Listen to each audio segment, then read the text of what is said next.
منا کی وادی کے اندر کائنات کا ایک انوکھا باب رقم ہوتا ہے۔ یہ بھی امتحان ہے حضرت ابراہیم خلیل اللہ کا۔ اس خاندان نے قدم قدم پہ امتحان دیے۔ پہلے اولاد نہیں ہے، یہ صدمہ سہا، پھر اولاد ہوئی تو کہا وادی غیر ذی زرع میں چھوڑا۔ اللہ کا حکم مانا اور وہیں اپنی اولاد کو اور اپنی زوجہ کو چھوڑ چلے آئے، فلسطین میں آ کے آباد ہو گئے۔ فلما بلغ معہ السعی، قرآن بتاتا جب وہ چلنے کے قابل ہوئے۔ ایک روایت میں 7 سال، 8 سال یا 9 سال عمر، بعض نے بلغہ سے بلوغت کی عمر مراد لی ہے۔ اب حکم ہوتا ہے جاؤ ملاؤ، لیکن یار میں جدہ گیا تو وہاں ایک دوست کے ہاں ٹھہرا، تو اس گھر کے اندر کھلونوں کی بوریاں تھیں۔ تو میں نے اس کو کہا کہ آپ یہ کوئی کاروبار کرتے ہیں؟ تو اس کا دوست بھی تھا ساتھ، تو وہ مسکرا کے کہنے لگا کہ یہ کاروبار نہیں کرتا، بڑی دیر کے بعد اللہ نے اس کو بیٹا دیا ہے، تو اب یہ پاکستان جا رہا ہے، تو جب بھی بازار جاتا ہے 10-20 کھلونے خرید لاتا ہے۔ تو یہ کتنی بوریاں کھلونوں کی بھر گئی ہیں، تو یہ بک کروائے گا، ایسے تو نہیں اتنے جا سکتے۔ تو یار اتنے عرصے کے بعد بیٹا ہوا اور باپ ملنے جا رہا ہے، تو اس نے کھلونے جمع کیے۔ لیکن یہ کیسا باپ ہے جس کو حکم ہوتا ہے اتنے طویل عرصے کے بعد بیٹے کو ملنے جا رہے ہو، ایک چھری لے لو، ایک رسی لے لو۔ یار ان کے نام باقی ہیں تو یوں ہی باقی نہیں ہیں، امتحان کتنے بڑے تھے۔ کہا جاؤ، لیکن ہاتھ میں رسی لے جاؤ، ہاتھ میں چھری لے جاؤ۔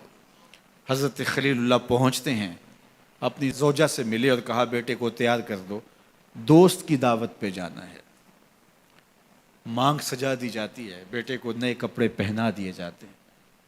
اللہ اکبر، بیٹے کو لے کر نکلے۔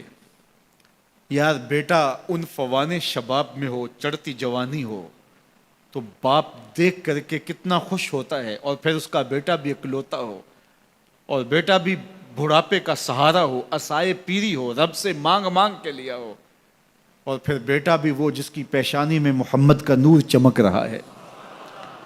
ایسا بیٹا تو چہرے کی بلائیں لینے کو جی چاہتا ہے، لیکن حضرت خلیل اللہ اللہ کے حکم پہ اس بیٹے کو ذبح کرنے کے لیے ہاتھ میں چھری اور رسی دبائے منا کی وادی کی طرف بڑھ رہے ہیں۔ شیطان نے سمجھا کہ اس سے نازک مرحلہ اس خاندان پہ نہیں آ سکتا، حضرت حاجرہ کے پاس پہنچا۔ پتہ ہے شہزادے کدھر گئے ہیں؟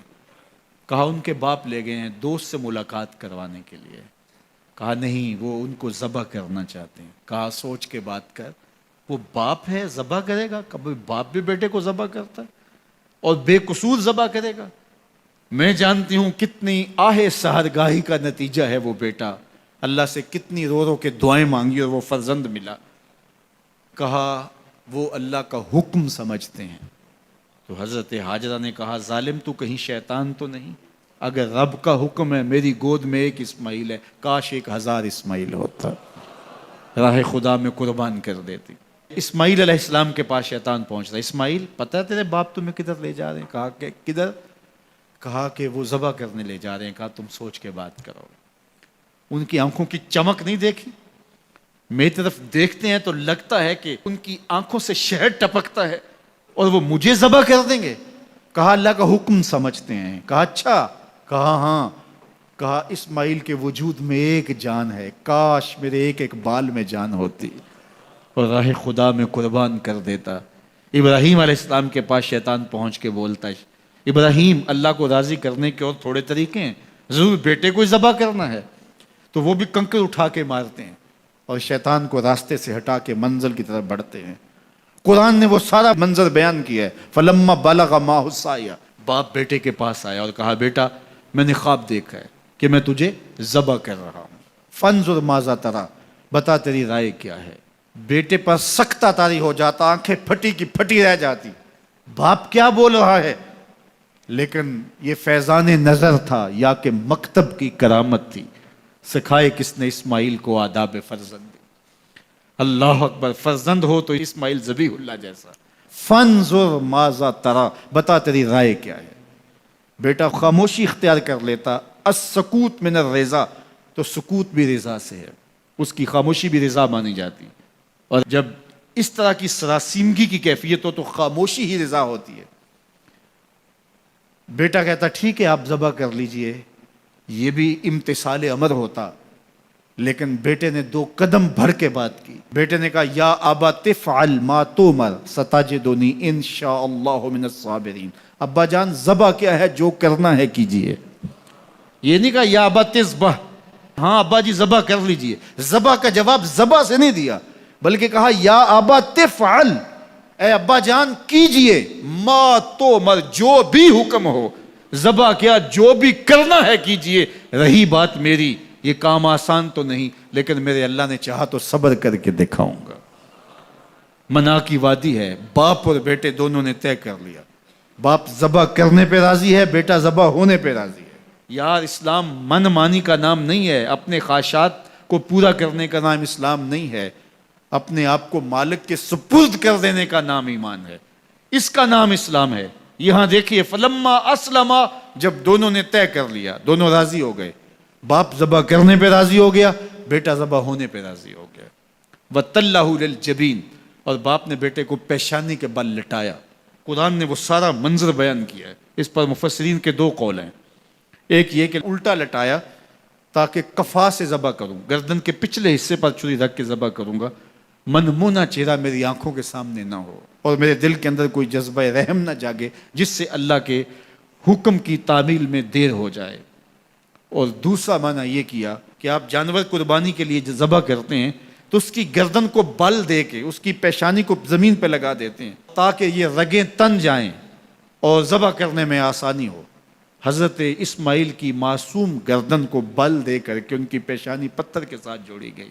وَتَلَّهُ لِلْجَبِينِ، پیشانی کے بل یوں لٹایا گیا کہ گردن کھل جائے اور بیٹے کو ذبح کرنا آسان ہو. آنکھوں پہ پٹی باندھ لی کہ یہ منظر تو دیکھا نہیں جا سکے گا، اللہ کے حکم کی تعمیل بھی باہر صورت کرنی ہے. سعادت مند بیٹا بولتا ابا جان مجھے رسیوں سے جکڑ لیجئے، کہیں ایسا نہ ہو کہ میں تڑپوں اور اللہ کا حکم پورا کرنے میں آپ کو دیر ہو جائے. باپ بیٹے کو رسیوں سے جکڑ لیتا ہے، ہاتھ میں چھری پکڑی ہے، ذبح کرنے لگتے ہیں تو بیٹا بولتا ہے ابا جان رسیاں کھول دیجئے. کیوں؟ آپ کا منصوبہ، آپ کا پروگرام تبدیل ہو گیا. کہا نہیں. تو پھر کیوں رسیاں کھولوں؟ کہا کہیں ایسا نہ ہو کہ کل کا مورخ لکھے کہ باپ ذبح کرنا چاہتا تھا، بیٹا ہونا نہیں چاہتا تھا، باپ نے باندھ کے کیا. کھول دیجئے، نہیں تڑپوں گا. رسیاں کھل جاتی ہیں.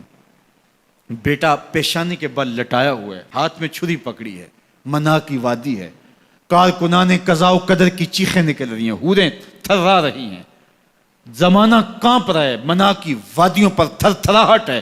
مالک قیامت آنے والی ہے. فرشتے بھی پوچھ رہے ہیں کہ مالک کیا ہونے والا ہے.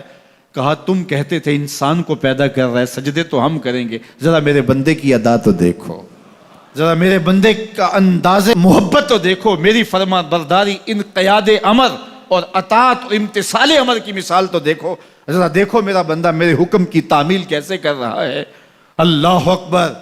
کائنات آنکھیں جھپک رہی ہے، سورج منہ چھپا رہا ہے کہ یہ منظر دیکھا نہیں جا رہا، اور منا کی وادی تھر تھر کانپ رہی ہے کہ ایک بوڑھا باپ ہاتھ میں چھری پکڑے اپنے نونہال فرزند کو ذبح کرنا چاہ رہا ہے. عجیب منظر ہے کائنات کے اندر. حضرت ابراہیم آگے بڑھے، بیٹے کی گردن پہ چھری رکھی اور پوری قوت کے ساتھ چھری کو جنبش دی. اللہ اکبر. لیکن ایک بال بھی نہیں کٹا.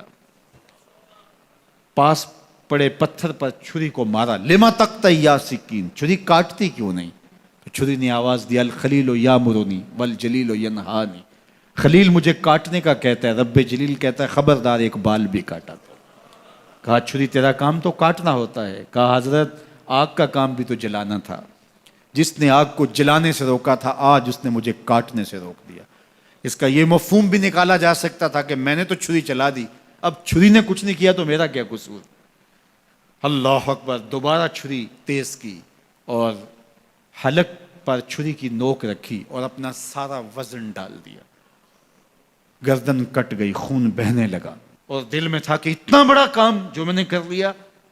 لیکن جب پٹی کھولی تو دیکھا منظر بدلا ہوا ہے. جس کو بیٹا سمجھ کے ذبح کیا وہ بیٹا نہیں تھا، دمبا تھا. اور جبریل امین پاس کھڑے ہیں اور اسماعیل مسکرا رہے ہیں. بے ساختہ زبان سے نکلا اللہ اکبر. تو حضرت اسماعیل بولے لا الہ الا اللہ واللہ اکبر. جبریل بولے اللہ اکبر وللہ الحمد۔ اب یقین تھا کہ یہ سارا اہتمام ادھر سے، جبریل کا آنا اور دمبا پڑا ہے اور ذبح پڑا ہے اور جبریل امین موجود ہیں تو یہ یہی لے کر آئے ہوں گے، اور بیٹا مسکرا رہا ہے۔ یہ سارا منظر، یہ قرینہ حالیہ بتا رہا تھا کہ یہ سارا الوہی اہتمام ہے، رب نے قربانی قبول کر لی۔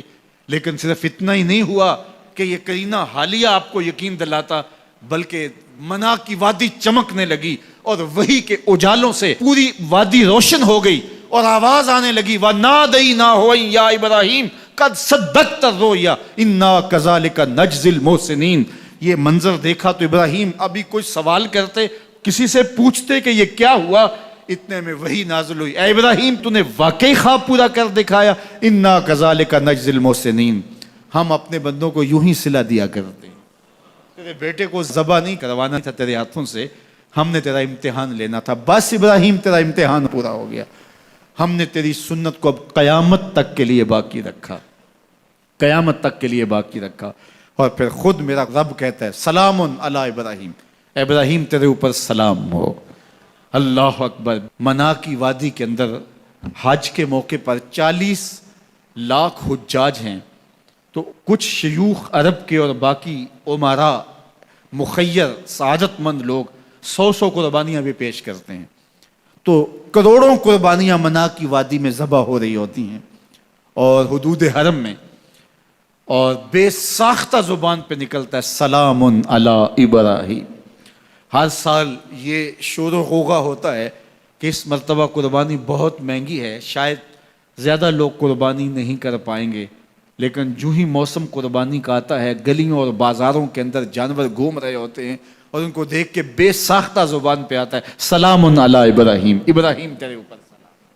تو یہ کتنا بڑا امتحان تھا، کتنی بڑی آزمائش تھی، لیکن اس آزمائش سے سرخرو نکلے، نمبر بھی پورے 100 حاصل کیے، کامیاب اور بامراد اور کامگار ہوئے۔ آج ہمیں اس سنت کو باقی رکھ کر کے ہمیں وہ یاد تازہ کی جا رہی ہے کہ میرے ایسے بندے کہ جو میرے حکم پہ اپنی سب سے عزیز چیز بھی قربان کرنے سے گریز نہیں کیا کرتے۔